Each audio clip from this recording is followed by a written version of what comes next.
तपाईं नयाँ हुनुहुन्छ भने सब्स्क्राइब बटनमा क्लिक गर्नुहोस् र सँगै आउने घण्टीलाई पनि थिच्नुहोस्।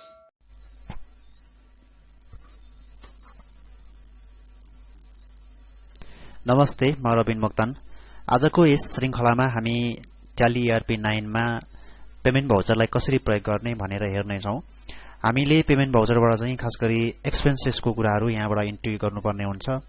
जस्तै तपाईको चाहिँ स्यालेरी पेमेन्ट गर्नुपर्ने हुन सक्ने हुन्छ। त्यस्तै गरी तपाईले हाउस रेन्ट चाहिँ पेमेन्ट गर्नुपर्ने हुन सक्ला।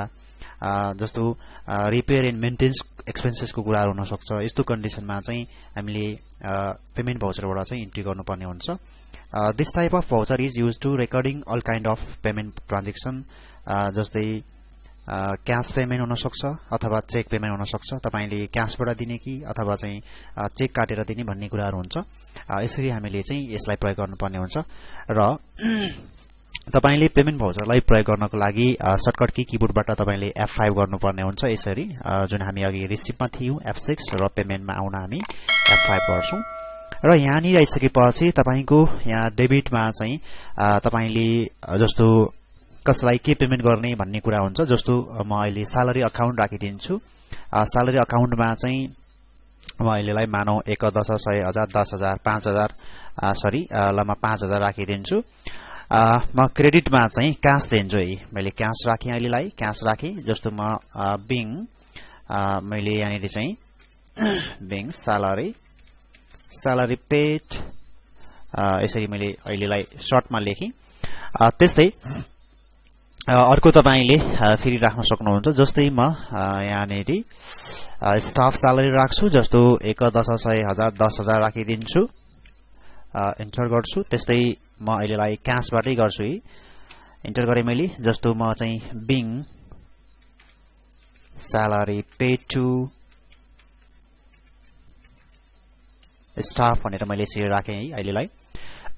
त्यस्तै तपाई क्याशमा मात्रै नभएर तपाई चाहिँ चेक काटेर तपाईले बैंकबाट पनि जुन पेमेन्ट गर्न सक्नुहुन्छ। जस्तै एक्जाम्पलको लागि हामी अहिलेलाई यदि तपाईले यहाँ बसेर काम गर्दा गर्दै तपाईलाई चाहिने जुन यहाँ यदि लेजर छैन भने यो कन्डिसनमा अल्ट सी गरेर तपाई बनाउन सक्नुहुन्छ। नयाँ बनाउनलाई हामीले अल्ट सी गर्नुपर्छ कीबोर्डबाट यसरी। जस्तै अहिलेलाई म टेलिफोन बिल अकाउन्ट भनेर मैले यसरी राखेँ र टेलिफोन बिल भनेको हामीले तिर्नुपर्ने जुन हामी इन्डाइरेक्ट एक्सपेन्सेस भनेर यहाँ राखिदिन्छौँ। जस्तै म अहिलेलाई 1 10 100 1000 5,000 राखिदिन्छु है। इन्टर गर्छु। अब मैले टेलिफोन बिलको लागि चाहिँ सपोज म यहाँ गएर अहिलेलाई एक्जाम्पलको लागि हामीसँग यहाँ म नोबेल बैंक प्रयोग गर्छु। नोबेल बैंकमा हामीसँग यहाँ पैसा छ। मैले यहाँ चेक नम्बर राखेँ। तपाईले यहाँ आवश्यकता अनुसार चेक नम्बर राख्न सक्नुहुन्छ। त्यस्तै बिङ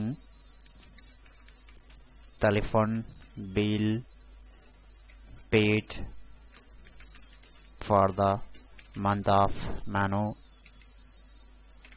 वैशाख भने मैले यसरी चाहिँ तपाईले जुन पेमेन्ट गर्न सक्नुहुन्छ। त्यस्तै तपाईलाई जति पनि अरू जे तपाईले पेमेन्ट गर्नुपर्ने हुन्छ ती ट्रान्जेक्सनहरुलाई तपाईले पेमेन्ट भाउचरबाट यसरी प्रयोग गर्नुपर्ने हुन्छ। मैले एकचोटी स्केप गरे, कीबोर्डबाट स्केप गरे अनि जुन तपाईले गर्नुभएको ट्रान्जेक्सन हेर्न तपाई यहाँ डिस्प्लेमा जान सक्नुहुन्छ। त्यस्तै डेबुकमा जान सक्नुहुन्छ। यदि तपाईको मानौ केही कुराहरू बिग्रियो जस्तो टाइपिङ स्पेलिङहरु मिस्टेक हुन सक्छ। त्यस्तै ब्यालेन्सहरु तपाईको चाहिँ मिस्टेक हुन सक्छ। यस्तो कन्डिसनमा तपाईले करेक्सन पनि यहीबाट गर्न सक्नुहुन्छ। जस्तो म अहिलेलाई यहाँ टेलिफोन बिलमा जान्छु है। तपाईले चाहिँ यहाँ अब करेक्सन गर्न सक्नुहुन्छ। यसरी अमाउन्ट चाहिँ हाम्रो करेक्सन गर्नुपर्ने हो कि अथवा यहाँ तपाईले लेजर करेक्सन गर्नुपर्ने हो कि वा तपाईले के गर्नुपर्छ यसरी तपाईले गर्न सक्नुहुन्छ। त्यस्तै यदि हैन मलाई यहाँनिर म कुनै एउटा जुन ट्रान्जेक्सन डिलिट गर्छु पनि तपाई भन्न सक्नुहुन्छ। सपोज अहिलेलाई म टेलिफोन बिललाई यहाँ मैले यहाँ बसेँ। त्यस्तै म यहाँ कीबोर्डबाट चाहिँ अल्ट डी गर्दिन्छु अनि एस गर्दिन्छु। जुन तपाई यहाँ देख्न सक्नुहुन्छ। यसरी तपाई डिलिट पनि गर्न सक्नुहुन्छ। हस् त हामी अहिलेलाई यति नै गर्छौं। धन्यवाद।